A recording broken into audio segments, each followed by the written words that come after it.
So how do you know which is the right FLUKE IR window to choose for the application that you're working in?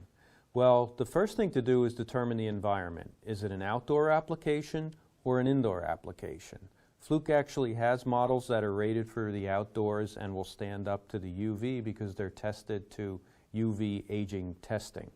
So if it's an outdoor application, you would select the CLKT model. If it's an indoor application and it's going into an arc-tested cabinet, then that will also be a CLKT model. If it's indoors in a non-arc tested cabinet and you need to go up to 38 kV with switchgear, then you'll have the CLKTO. If it's 600 volts or lower, let's say a 480 volt cabinet, it will be the CLV. So here we're showing an example of an outdoor mounted application. And here we have examples of an indoor application. The next choice will be the size. There are 2-inch, 3-inch, and 4-inch round models, and you not only have the straight across view, but you can also angle your thermal imager for a wider view. So for example, a 6-inch, if it's 6-inch from the front of the cabinet to where your target is, then with a 3-inch window, you'll be able to see 16 inches from top to bottom or side to side. If you have 12 inches, you can now get 29 inches. And there's a great field of view calculator on the FLUKE website that can help you as well. There are some ratios that we can work with. If you're looking at 6 inches, you'll have a 2.7 ratio. If you're looking at 18 inches, you'll have 2.4. So this can help you determine where you want to place the windows as well as what size window you need.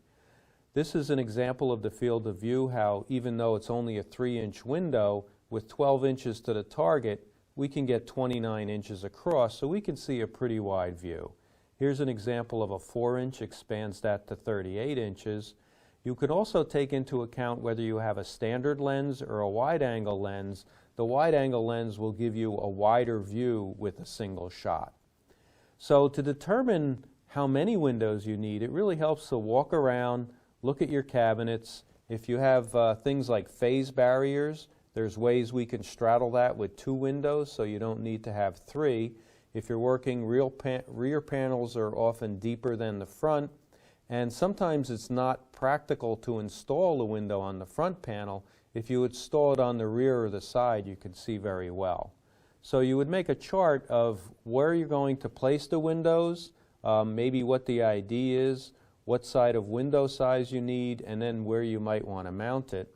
And one thing to consider is FLUKE gives you compliance without compromise. These have been tested to the latest IR standards, and one of the nice things about FLUKE windows is you can also see through them visually. A lot of other windows will not give you this visual component, so you can look inside and actually see if things are starting to melt, where you not only have to use your IR imager to determine that. So hopefully this will help you determine which of the FLUKE IR windows you want for your application.